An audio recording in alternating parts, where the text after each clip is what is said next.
Hello and welcome to Four Whales, Sea Whales with me, Robin Morgan. Me, Malowin.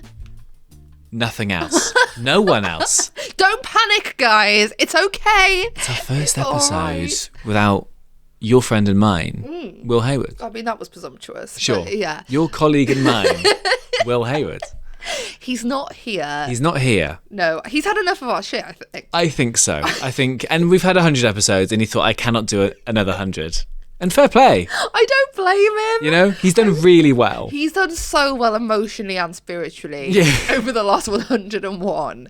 And he had enough. And he's gone no more. Yeah. He has taken a very well-earned break. A little holiday. If anyone deserves it, it is William Hayward. And we thought sometimes we sort of, when one of us isn't here, we sort of maybe speculate about where they are. We sort of insinuate there may have been some illegal wrongdoings. Yeah. And we thought the funniest thing to do would be to be really sincere about him and not make any of those jokes, because I think that would make him more worried. Yeah. Yeah, it's more uncomfortable for him that we're sat here saying how well he does, how much of a break he needs. He hates this right now. Well, I hope you've got your trotters up on the beach, like David Cameron said. Yeah. Oh, is he at home? I don't know if William's a beach guy. Well, we know he loves fossils. He does love a fossil. He loves turtles. Not talking about Mr. Slaughter. Yes, exactly. So maybe he's going excavating. We don't know. Maybe wherever he is, I hope he is chilled and enjoying himself. And doing well. He's not eating these maple syrup treats that we've got. We should address this. So for audio listeners, we have been given a bounty of gifts from a wonderful listener. We've mentioned him before. He sent a card. So it's from our wonderful listener Rob Savell. Savell? I think Savell sounds cool. Savell's better than Saville for many reasons. So let's say it's Savell. No relation. Dad's away. I love it. Saville hasn't had a shout out on the pod before. No. But not Saville, Savell. Rob Savell. Thank you so much. Who's our wonderful Canadian listener. Yeah. I presume there's others, but Rob, you're certainly up there. So we've got some wonderful maple syrup candies. We have some hard candies there, some fudge, 3 individual bottles of maple syrup. And they're so cute. Can I just say, they're gorgeously cute bottles. Very nice. Yeah. And it says in this wonderful card, please only open when Will is not here. There we go. So go fuck yourself, Hayward. And we've got some cookies and we've got some herbal teas. So there's 3 boxes, I suppose, for us all to choose from. So we've got the green one, maple, and another maple black and maple normal. There we go. We'll all just have to choose which we feel is most for us. I think you're hang on. You're probably, I was going to make the obvious joke, but I'm not going to make it. I should have the maple black one. Right, okay, sure. But great, well done, Robin. You didn't even make the joke. Am I Will now? I feel like, is this the relationship? Good for you. Yeah. Such a bully. I've just transferred it from one white man to another. But you like a black coffee. You have the strongest coffee of anybody I've ever known. Right, thank you. So you should probably have the maple black tea. I'd love a maple black tea. Thank you. Will's not a green tea guy, is he? No, he seems too on edge. Yeah, so he should just have maple, herbal, and I'll go green. Perfect. Yeah. There we go. Thank Thank you, Rob. Very, very kind. So kind. And we've got quite a lot of news to get into. We have to think that, the Parliament is not in session. Yeah. There's a lot actually going on. A lot is going on. Should we get into it? Yeah, let's do it. Oh my God, we both want to say it at the same time. It's one mind. We'll never come back.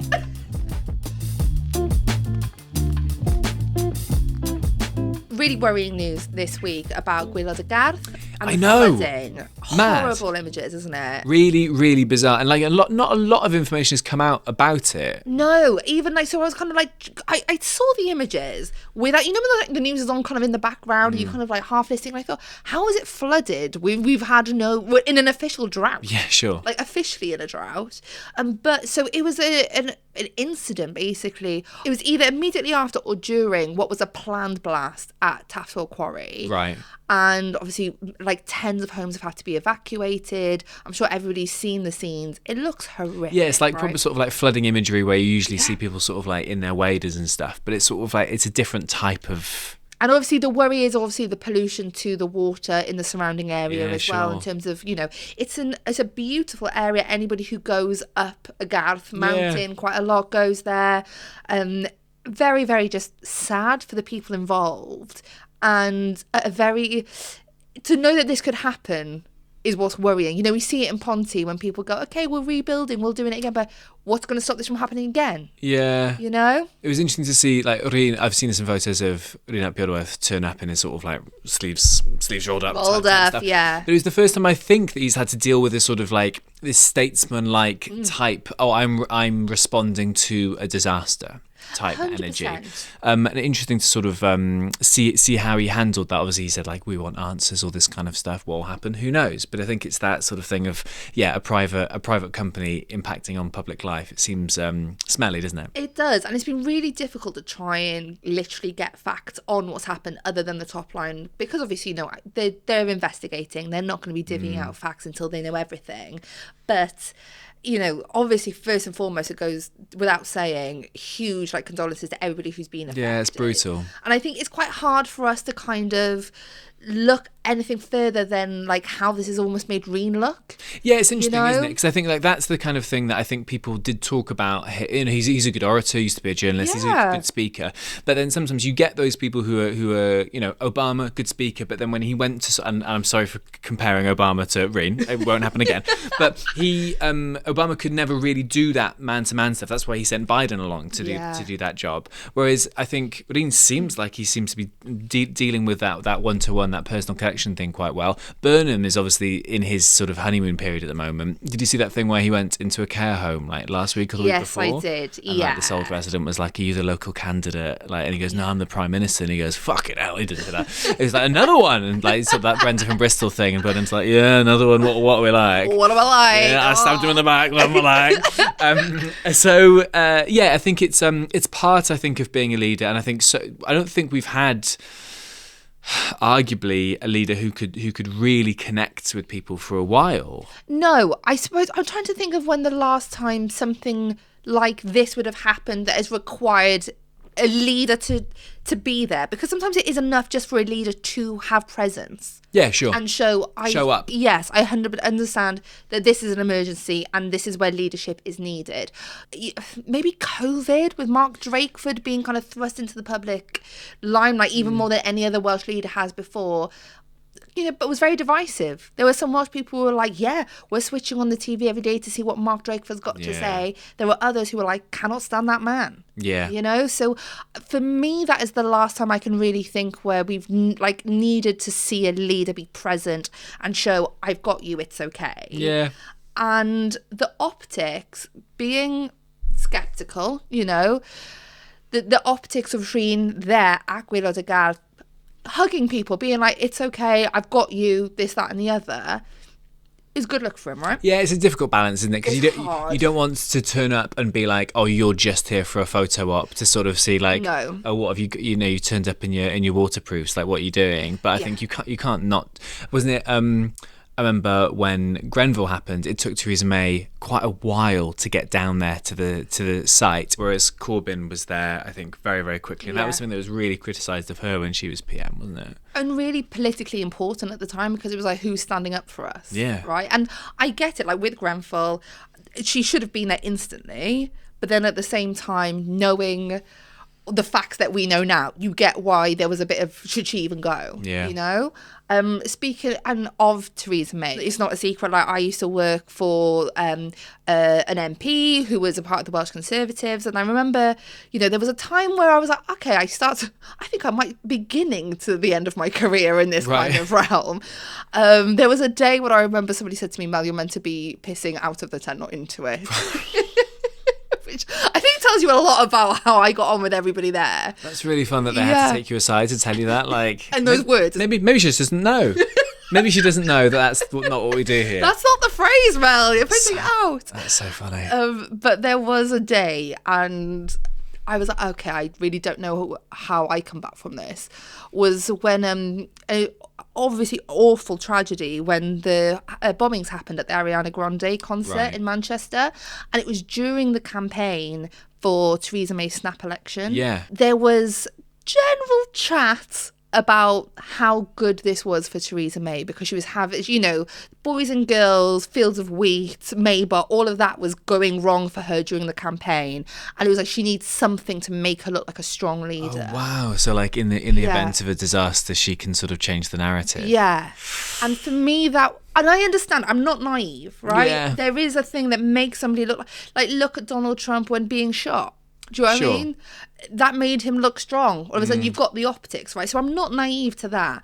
But for me, children had died. There's a line. And I don't think in the wake of that, genuinely anybody gave a shit about the snap election. Sure. So I say that on a politics podcast. Yeah. But there's context, right? Yeah. And seeing that, hearing those things, in real time, that's eggy at very, very best. It is. It is. But, I do think Rhun Ap Iorwerth has looked and sounded like somebody in control. Yeah. Which is what you want from a leader, if nothing else. Even if you don't agree with them politically, they're leading the country. They're going to get the facts. The investigation is going to happen. Obviously, the proof will be in the pudding. Yeah, sure. But yeah, I mean, hearts go out, obviously, to people in Gwaelod Y Garth. It's massively devastating. Just, your home. Yeah, exactly. To be taken away from you. Yeah, it's brutal. It won't be a shock to anybody. I'm not a football girly. Sure. Right? But there's football news, right? There is football news. Yeah. Wales is leading the way yet again. They've listened to our Future Generations episode. They have. They've listened to Derek and they've gone, well, I don't want to piss off Derek. So huge thing within the football world. So FIFA post World Cup, Gianni Infantino is the head of FIFA, okay. And he tried to put forward this proposal where private companies can buy stakes in the future World Cup. So maybe Jared Kushner might be involved, and basically the way that I think private companies can sort of invest, and then any profits that the World Cup gets, they would get a share of those profits. Basically, bringing more money into football. Sure. And I feel like a lot of people immediately sort of like rode back on it. And this is after he has obviously given World Cups to Qatar, who benefited from slave labour building the stadiums, to Saudi Arabia, who have questionable human rights records. For this World Cup, Trump managed to get a red card overturned for an American player. Yes. So they've become very, very friendly. The morals are shaky, right? The morals are very shaky, and I think people have just about had enough of Infantino. Then he brought this new plan forward of basically trying to make sort of more money out of it. And Wales was the first nation to say that they do not publicly support him standing for election again in March.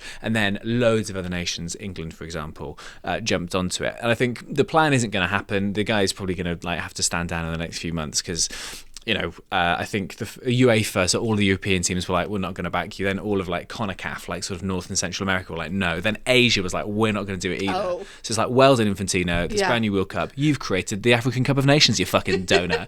That's all you've got, pal. So I will say though, the African teams, their outfits turning up to the World Cup was stellar. Did you see, honestly, the way they're like airport arrival outfits on point. So I'm not saying I'm on Infantino's side. It's good for balance.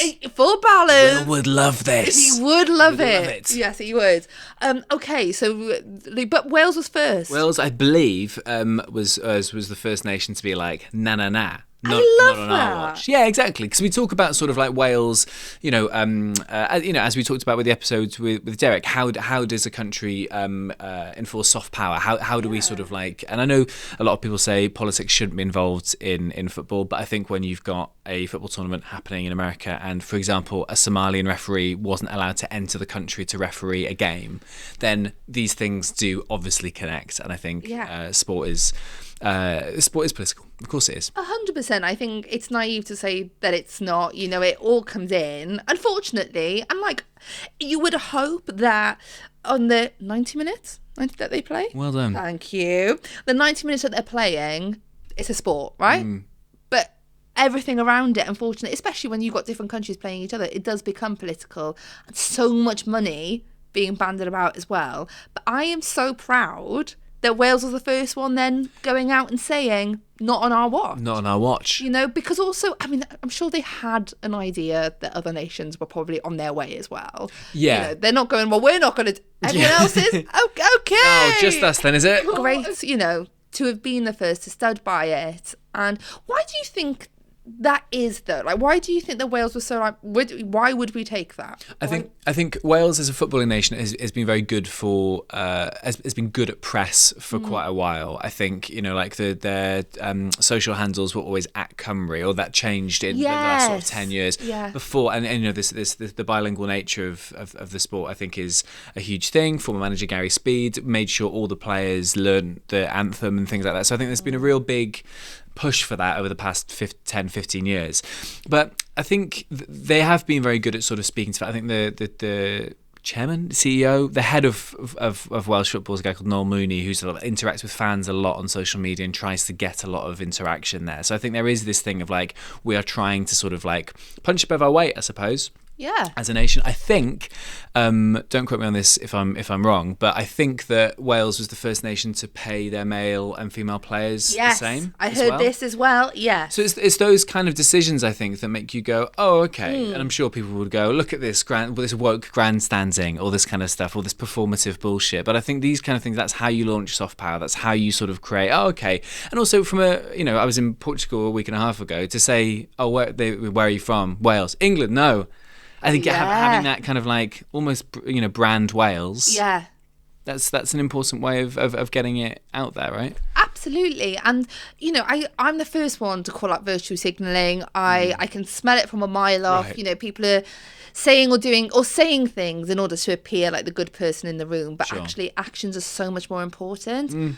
And I think by showing repeated behaviours, right? Okay, yeah, of doing the right thing, and just like what's right. More than anything, not like, oh, I'm such a great person and I'm saying, just doing the right thing over and over does have an impact. Yeah. So what a great story for Wales, Good isn't for it? us. Do I play football? No. Will I take this credit? Absolutely. Yeah. You're welcome, world. Yeah. Something else has been happening in Wales. Yes. That we should talk about. Something brand new for the first time ever. Yes. Star Wars. You a Star Wars fan? Okay, I've seen one. Okay. But I will now see two. Right. Yes. Because what has happened? So, FWSW and Disney are working together to dub the latest Star Wars. With Publicum. No. Right. Rondaron. Okay, yeah, great. the other one. They're going to be dubbing it into Welsh with some like amazing Welsh actors. Matthew Rhys, Rhys Evans. Amazing. It's going to go out on Christmas Day for the first time. And they're like, what a cool thing. Like, I genuinely am like, I might watch that. Yeah. Do you know what I mean? Because like, it's not my kind of thing. I'm so sad Will's not here for this. He'd be wetting himself over this. He'd would be so happy. But he'd be trying desperately to pronounce Welsh things correctly. And we'd enjoy that. Enjoy it so much. And I know, like, Will, as don't tell him I've said something so nice, right? But I know he would watch the Welsh one in support, because he's such an ally as well to the Welsh language. He is. What is war in Welsh? Rhyfel. Yeah. So Rhyfel Seren? So, yeah. Rhyfel y ser, maybe, if multiple serens, yeah. Sure. and there are in space. There are many of them, Sorry if that's breaking news for anybody, sorry.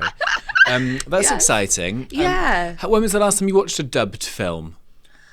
Oh. Because it would be all sort of like mouth moving slightly differently. When I lived in France, I'd go to the cinema. Did I know you lived in France? Maybe you didn't. No. Because I did law and French at uni. Sure. Did a year in France. Lived in a jailhouse for a year. Got all the experiences. Then moved to France. Exactly. I was interning at the EU.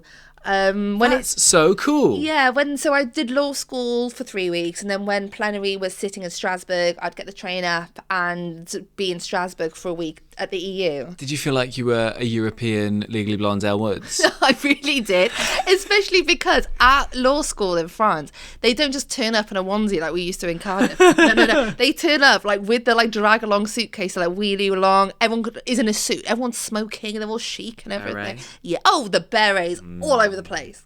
I will say with France, the stereotypes do be true. Okay. They do beret. They do drink wine at lunch. But they bury well. They bury so well. Yeah. That was, I don't really talk that much about my interning at the EU. But it was... That's really cool. Like, how did you get that? How did that come about? So this is like such a, long story short, but I'd interned with the MP that I went on to work with. Yeah. I interned for him during the 2015 election. Right. Met an MEP through him, and I was like, I'm going to France for a year, can I have a job? And she was like, right. I can't believe you got the balls to just ask. Yeah. Yes. Amazing. And then went along to Strasbourg every month. Yeah, which was cool.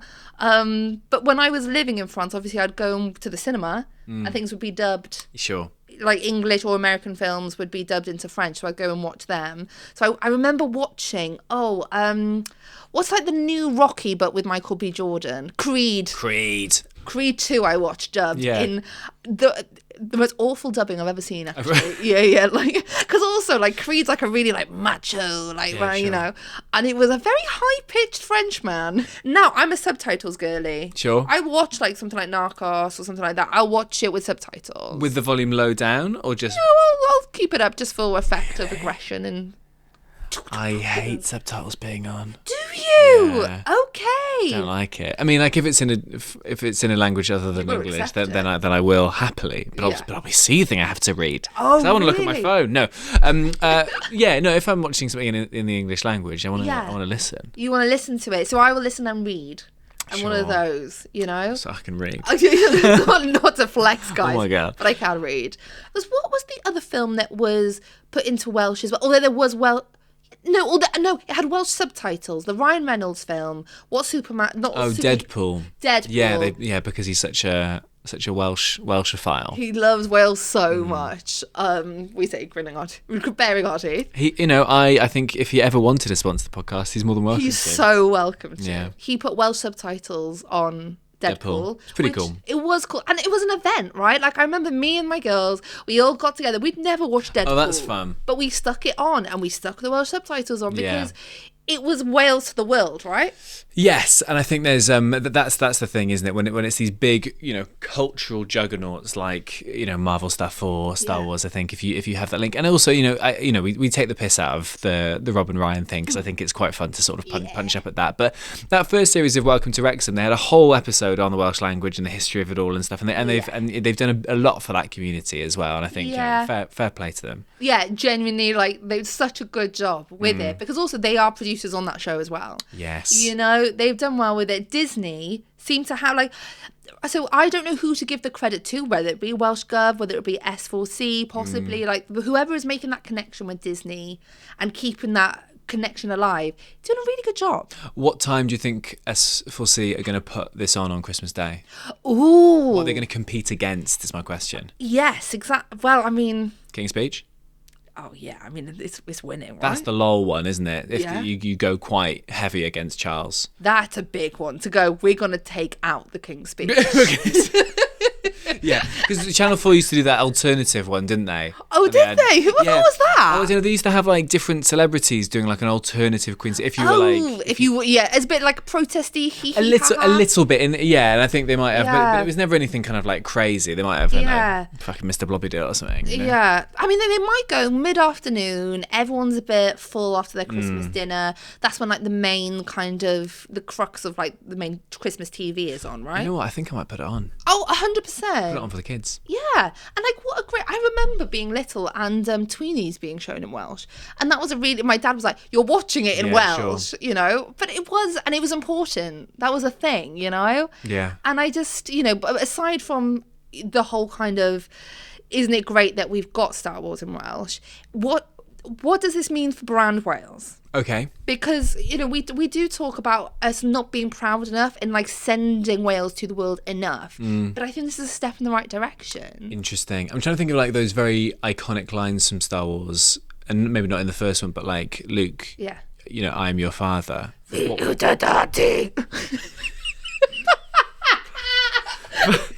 That was horrifying. I think you scared yourself. You felt possessed by that. I actually don't know what came over me. I lost memory for 3 seconds. I don't know what happened. I'm so sorry. In a slightly more normal voice, what was the Luke? Fi yw dy dad di. Fi yw dy dad. I thought you changed it to like, Luke, I am the daddy, which I think is much better. I'm sure there is a porn version of the film which is that. I'm your daddy. Look, that right. I will watch on Christmas Day. I'll be like, Nan, sit down. Yeah. We're watching that. We're about to learn a lot. Great. Yeah. Good for us. I think it's good. Like, we talk about, Ireland's branding. Nailed it. Yeah, right? and I think Rhun and Plaid were talking about, how to get, expand the Welsh diaspora. I feel like that's the word.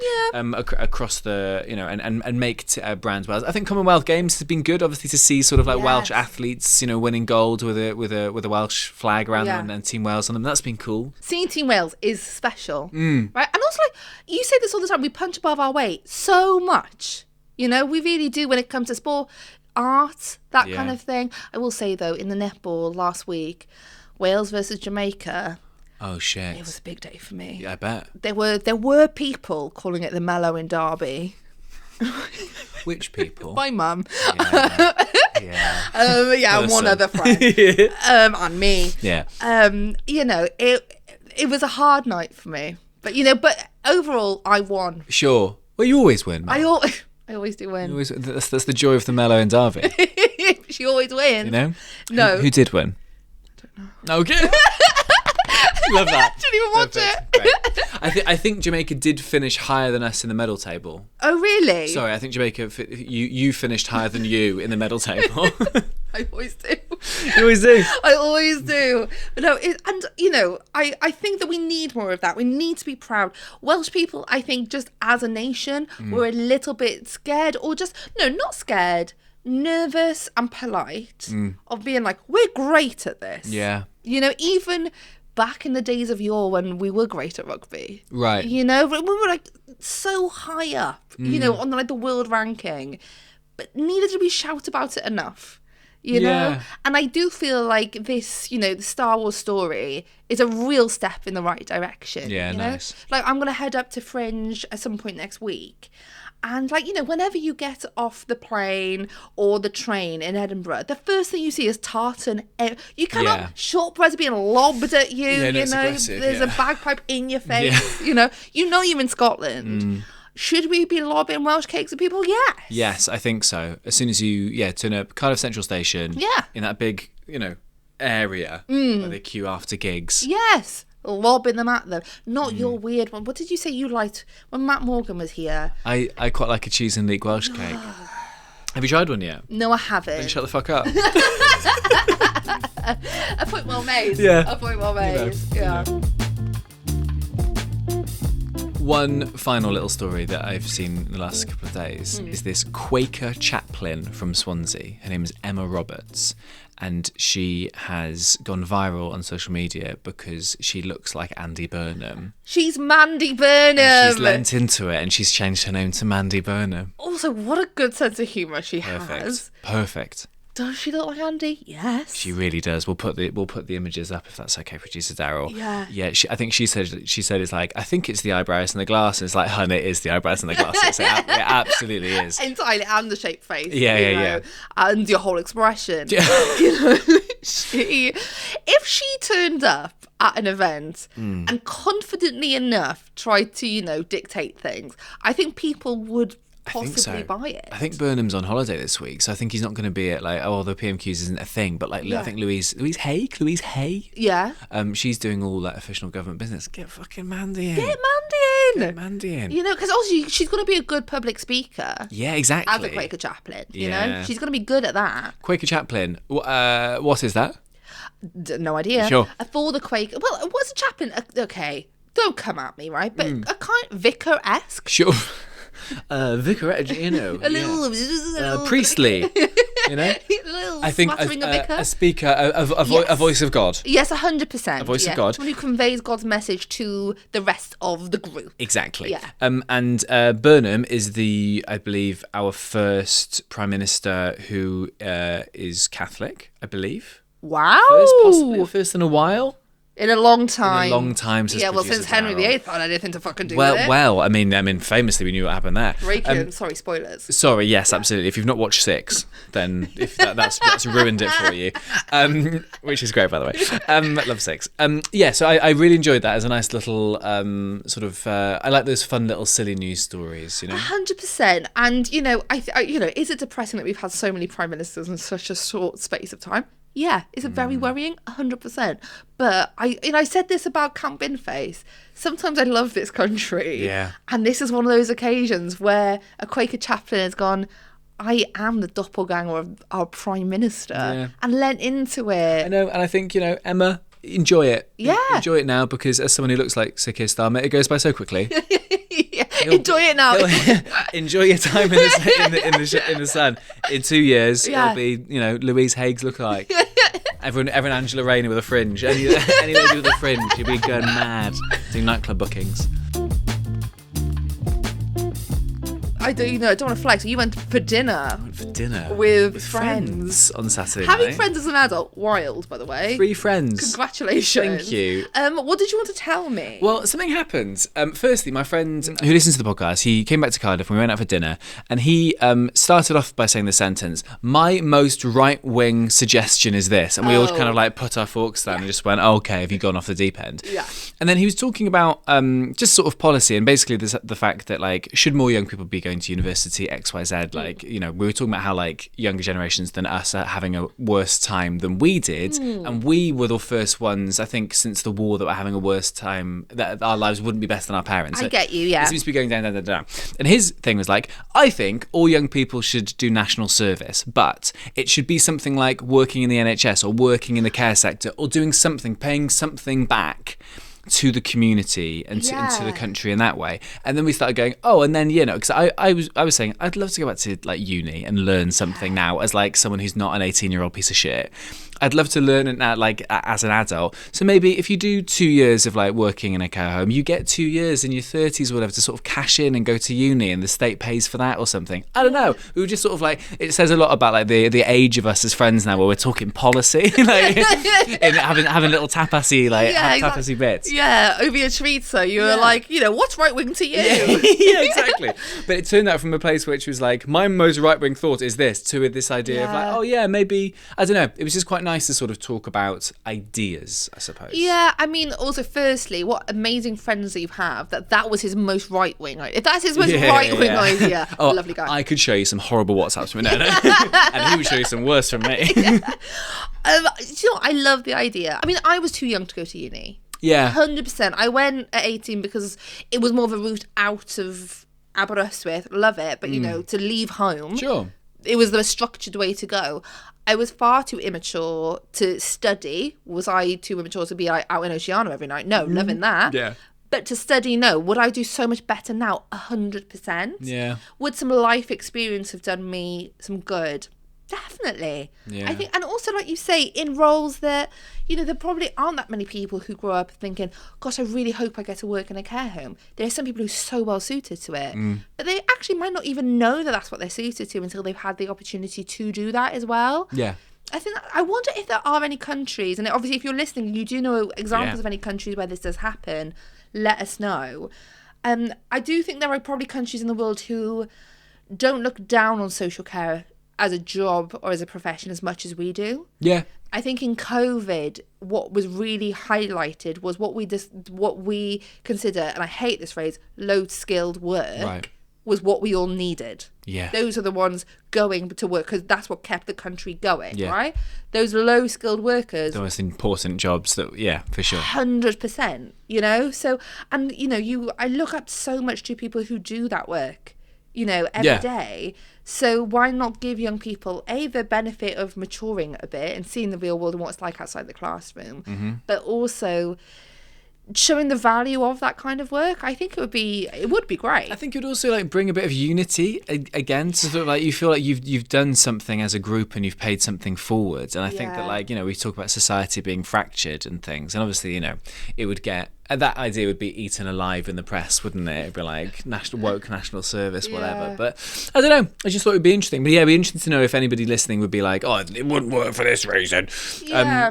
Why wouldn't it? Where does that money come from with it? But there's a lot of talk about care and social care, and obviously Burnham's like that's going to be something that he's really sort of putting a part of his agenda and saying how like previous politicians, both in leadership and in Parliament, have failed over the last 20 years because everyone's just kicked the can down the road. Yeah. I think Delyth Jewell was saying that a national social care strategy in Wales won't be unearthed or announced in this Parliament. Obviously it's such a long thing. Who pays for it? I think grown-up conversations need to be happening. It's going to cost you.